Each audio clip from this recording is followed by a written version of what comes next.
Hello everyone and welcome to this video. Now today I'm going to be doing an album review. I'm going to be looking at this album today. It's by the Kinks and it's called Sleepwalker. So I'll just be doing the usual thing in this video, giving a bit of background information about the album, showing you my vinyl copy and then looking at each of the album songs in detail. So this was the band's 16th studio album, released on the 26th of February in 1977.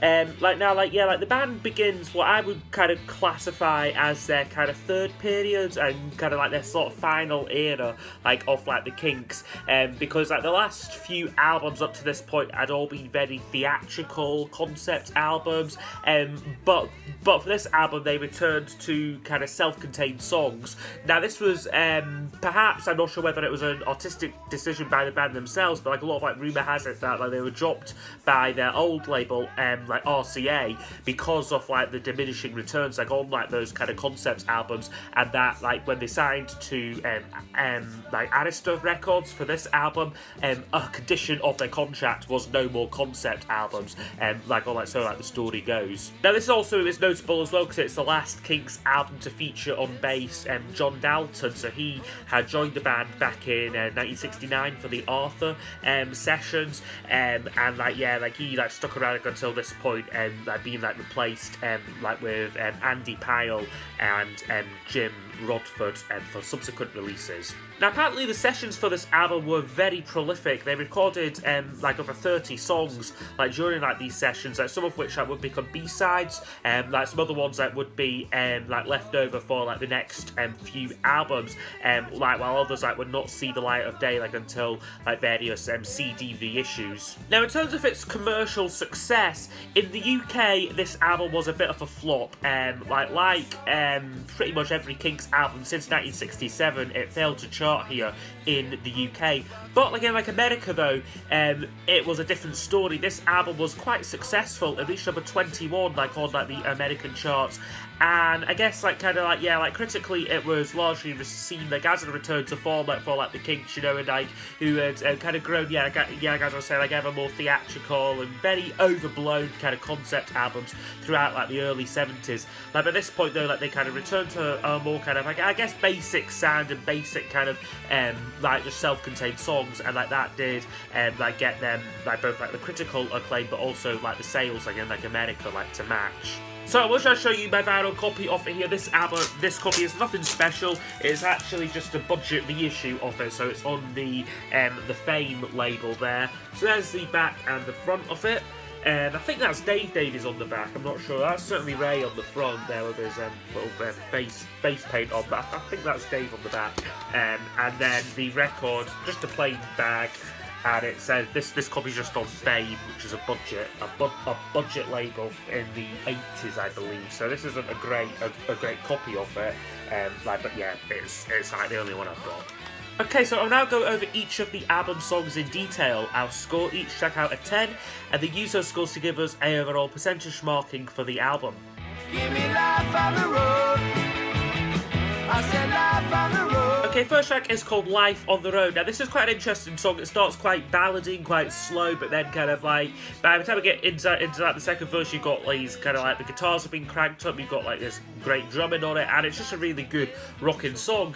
Lyrically, it's kind of about kind of a child at the start of the song, kind of dreaming about being a rock star, and then eventually throughout the song, he kind of gets this lifestyle, but then it kind of turns out to be sort of, I guess, not what he kind of thought it would be. So one of the lyrics on it is ever since I was knee-high, I thought the city was paved with gold, but I've seen so many losers and down-and-out boozers who were tired of being bought and sold. Kind of just sort of covers the disillusionment with the rock star lifestyle. I guess in some ways it in terms of theme, it's not really anything the Kinks haven't touched on before. I'm pretty sure the Everybody's in Showbiz album was almost just this song, but kind of elongated out across the whole album. So it's not really anything new in terms of subject for them, but it's a good song though, in terms of its arrangement and the performance of it. So for that, I would give it an 8 out of 10.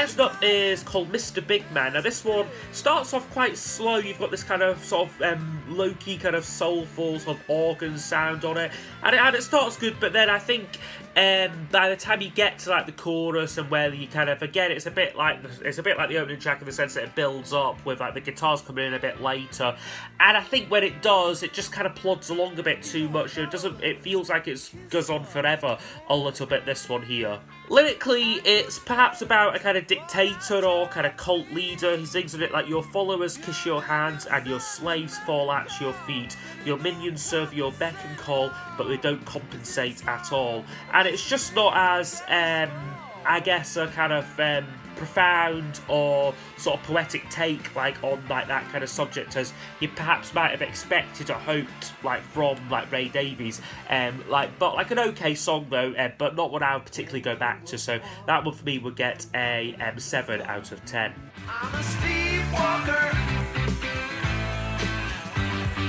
Next track up is the title track, Sleepwalker. Now this is a solid track, I think. Got quite an interesting structure on it. It kind of hits the foundation is like a solid groove. You've got some nice harmony backing vocals like on it, like between like the brothers, especially like on like the bridge section. There's a bit, yeah, it kind of is about halfway through, and it's just really melodic, and the way that like, they're singing together, like the vocals gel together like really well. Lyrically, I guess it is just perhaps about someone kind of prowling the night. He sort of sings on it like, I'm always around if you want to meet. You can find me on almost every street.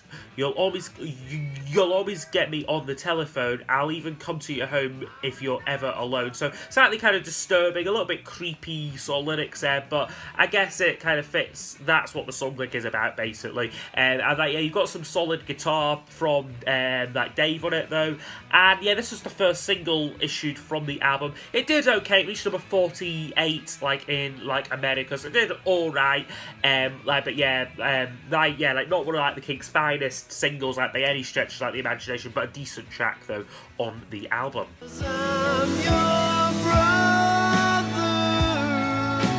Next up is called Brothers, and this one is a more of a ballad. This one here, basically concerning like the brotherly relationship between like the two Davies brothers, and I guess it's like kind of like it's that kind of complex thing where it's like they're sometimes distant, they can feel quite distant, you know, but like at other times also very close. He sings of it like, 'cause I'm your brother, though I don't even know your name. I've discovered that deep down inside you feel the same.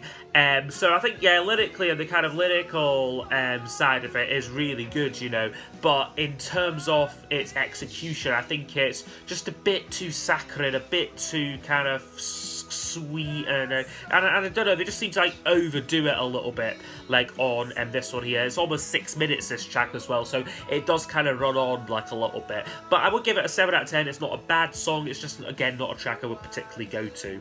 It's only jukebox music, only jukebox music. Okay, the next song is called Juke Box Music. Now this is like one of the singles like from the album, and it's a good track, I think. It's a kind of, basically the song is concerning like a woman who kind of is spending her entire life sort of like listening to records basically, and then she ends up kind of living inside the stories of like the records. She sings on it, like she sings along with all the saddest songs, and she believes the stories are real. She lets the music dictate the way that she feels, and it kind of like goes on like that. But it's a good track. You got some kind of good, kind of tasty licks on like the track, like from Dave Davies. I doing like some really good guitar playing on it, and I think it does stand out as one of the stronger moments and one of the more memorable moments on the album. Like that chorus line, like it's only jukebox music, and like is like really good and like really catchy. Just for me, there's a bit in the middle, the bridge section, where the kind of like, again, they're singing together, but the vocals really strained, I think, and I don't think that sounds like too good. So that's what kind of brings it down a little bit for me. But still, though, like a decent track though. Jukebox Music will get an 8 out of 10.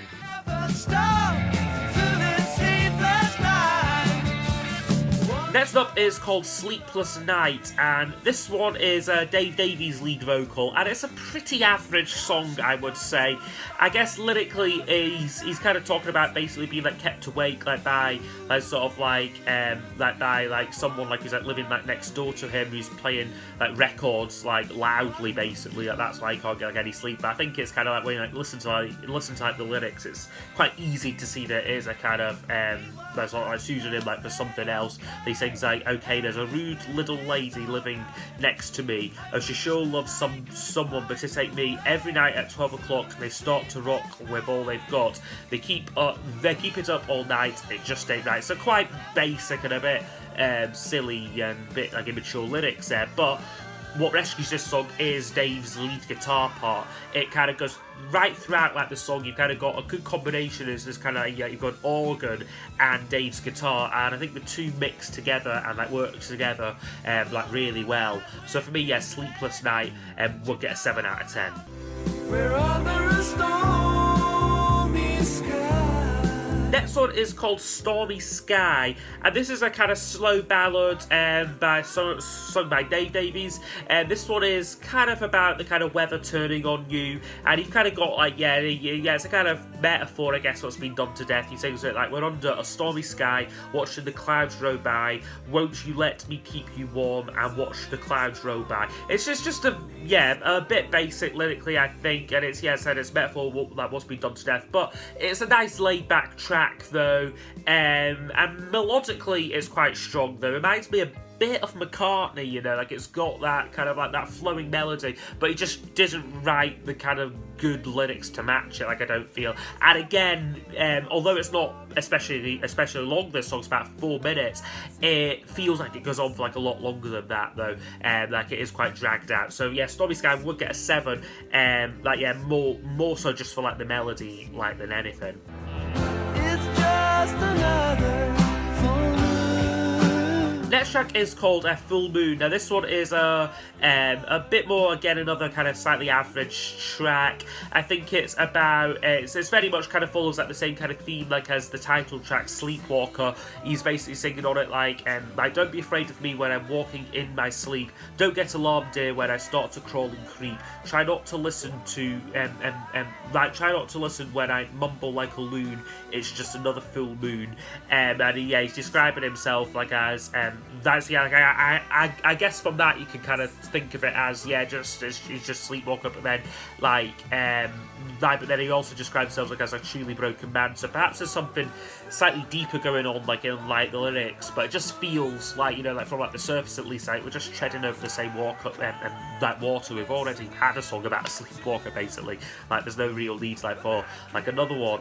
Another little interesting thing with this track I noticed, like towards the end you've got these kind of backing vocals on it which are very similar. I think it's to the song Johnny Thunder from Village Green. It's the same na na na na na, sort of like the melody like off like those like sort of like backing vocals, and it can't be coincidence. It must obviously be referencing like that, like because it was very noticeable like at like the end like of this song. But yeah, for me, one of the weakest on the album. I would give it a 6 out of 10.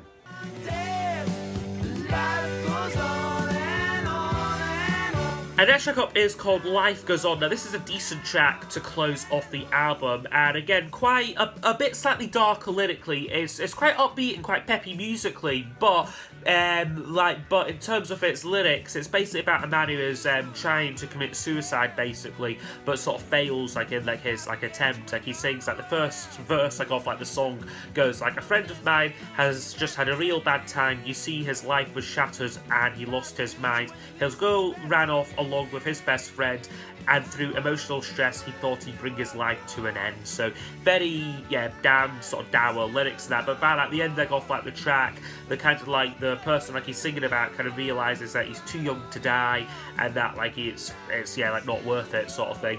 So I do like the production on the track. I like the kind of music like off like the song, and like despite like those lyrics, it does feel upbeat. Like it kind of gets your toe tapping like a little bit. So I think it is like an effective closer like for like the album there. So Life Goes On will get an 8 out of 10.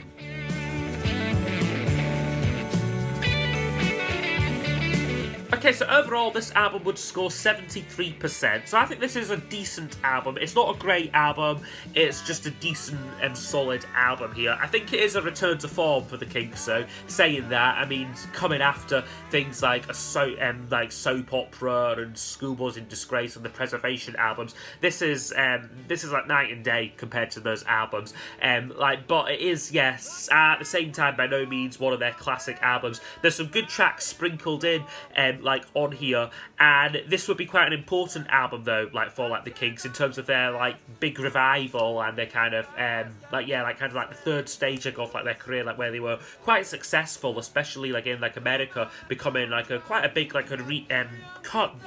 big arena rock band. However, they weren't quite there yet with this album, but this would definitely form the kind of foundations for them kind of building up the ladder again. But yeah, no, for me, decent record, but just not one I see myself returning to particularly too often. So yes, I hope you have enjoyed the review of Sleepwalker here. I'll be interested to know what you think of the album down below in the comments, and I will see you all next time for the next video. Goodbye.